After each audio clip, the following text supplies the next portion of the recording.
Números capítulo 35. En este capítulo se nos dan dos detalles importantes. Una, las ciudades de la tribu de Leví o las ciudades levíticas y las ciudades de refugio.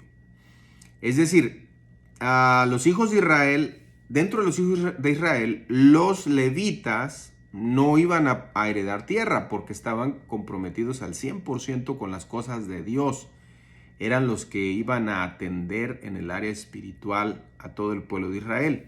Dice el texto así: manda a los hijos de Israel que den a los levitas, ¿verdad?, ciudades en que habiten. Así que la tribu de Leví no tenía estado o provincia dentro de Israel, no había un territorio para ellos.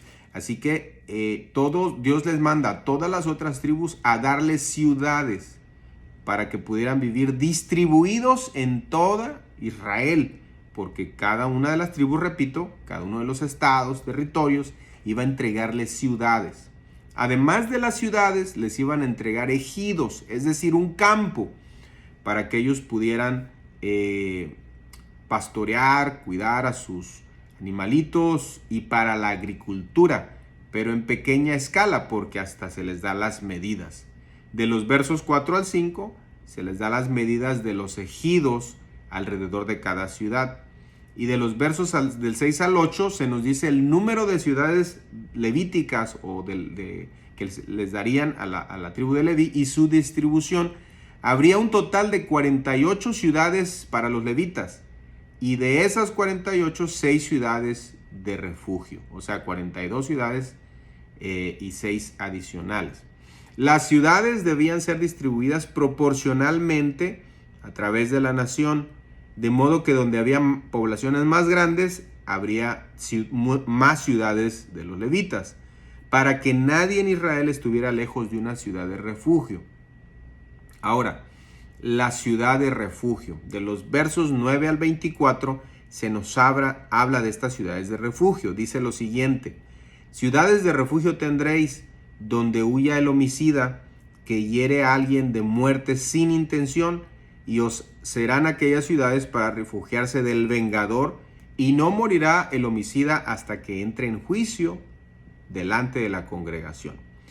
En medio del, en el Medio Oriente, ahí con los israelitas, cuando alguien mataba a otra persona, el familiar más cercano a la víctima se encargaba de matar al asesino sin hacer un juicio, simplemente iba y lo mataba.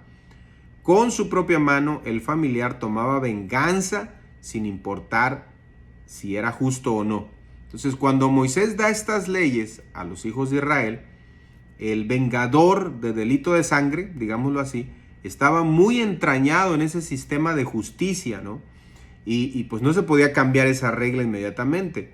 En algunas partes donde los israelitas vivían se practicaba esa regla. Ahora, Moisés les da una regla para reemplazar esta. Entonces, ¿cuál era esta regla? Que cuando llegaran a Canaán iba a haber ciudades de refugio. Y de esas ciudades de refugio eran de los levitas también.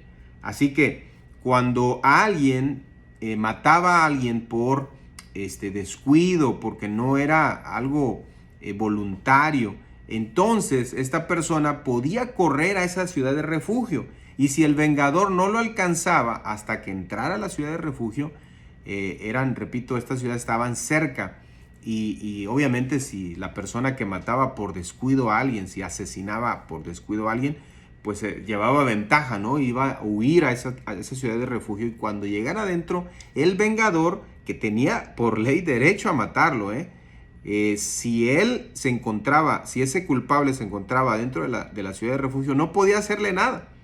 Entonces los sacerdotes, los levitas, los que estuvieron ahí en esa ciudad de refugio, iban a escuchar las versiones e iban a emitir un juicio. Si lo encontraban culpable, se lo entregaban al vengador y podía matarlo. Si no lo encontraban culpable, el que mató tenía que quedarse en la ciudad de refugio, porque si salía sí lo podía matar, y se tenía que quedar ahí hasta que muriese el sacerdote o el sumo sacerdote. De los versos 13 al 14 se nos da la ubicación de las ciudades de refugio, El verso 15 nos dice las personas elegibles para protección de las ciudades de refugio. Y de los versos 16 al 21 se nos dice cómo juzgar si una muerte fue verdaderamente asesinato. Esta ley le enseñó a los israelitas a ser pacientes, a tener control propio, a proteger al inocente, a hacer justicia y no a actuar con ira. Fue civilizándose el pueblo de Israel con estas reglas. De los versos del 25 al 28 se nos dice que si se determina que el asesino es inocente de asesinato, habiendo sido juzgado inocente de asesinato, el homicida podría vivir en paz y seguridad, pero solo dentro de los muros de la ciudad de refugio. Así que de alguna manera la tragedia, aunque no haya sido provocada, también le afectaba a esta persona para toda su vida. Morará en ella hasta que muera el sumo sacerdote. Ya cuando el sumo sacerdote que estaba en funciones moría, él podía libremente regresar a su ciudad de origen sin que el vengador pudiera tomar venganza. De los versos 33 al 34 se nos dice la urgencia de llevar a los asesinos ante la justicia. Un dato que se me olvidó, se requerían 2 testigos mínimo antes del castigo por asesinato y a ellos se les daba la tarea de tirar la primera piedra, porque pues si realmente estaban muy seguros, pues ellos podían entonces matar a la persona, ¿verdad? Esta regla nos deja muy claro el justo juicio de Dios, que Dios no es que esté en contra de la venganza, sino que está en contra de que nosotros tomemos venganza porque somos muy injustos.